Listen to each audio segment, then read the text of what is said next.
मान्यवर मुख्यमंत्री मोहन चरण माझी करकमल आज विकसित ओडिशा विकसित गाँ वर्चुआल माध्यम उद्घाटित हो जाइछि। एही कार्यक्रम रे बालीशंकरा ब्लॉक परिसर में एक कार्यक्रम अनुष्ठित होइथिला। ब्लॉकर प्रत्येक अंचलवासी जोगदे मुख्यमंत्री वार्ता को अति आदर सहकारे शुणिबार देखा मिलता। यह कार्यक्रम में स्थानीय ब्लॉक अधिकारी ज्योत्स्नामयी प्रधान तत्वावधान होइतिबा बेले ब्लॉक अध्यक्ष कुंजलता भित्रिया एठारे जोग देइतिले।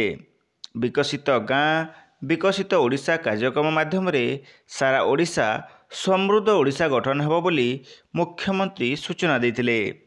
एथिरे प्रत्येक अंचल थिबा पर्यटन स्थल उन्नति हेबा सह अनेक विकास हेब तथा शिक्षा और क्रीड़ा भित्तिभूमिर संप्रसारण हेबा सह आधुनिकीकरण कराजिबो।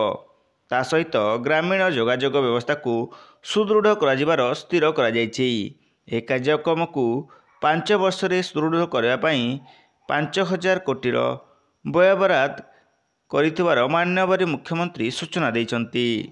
बालीशंकरारू राजू पटेल का रिपोर्ट, संधान न्यूज। आज हमें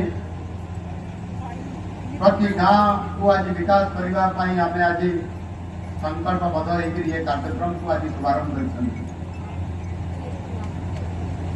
ये कार्यक्रम आरंभ कर मु अत्यंत आनंदित अच्छी। यही योजना ग्राम और सहर रे उपलब्ध होउतबा विभिन्न सेवा। जदि आपंक आम भिडी भल लगा तेब आम चैनल को लाइक, शेयर और सब्सक्राइब करने को जमा भी भूलु।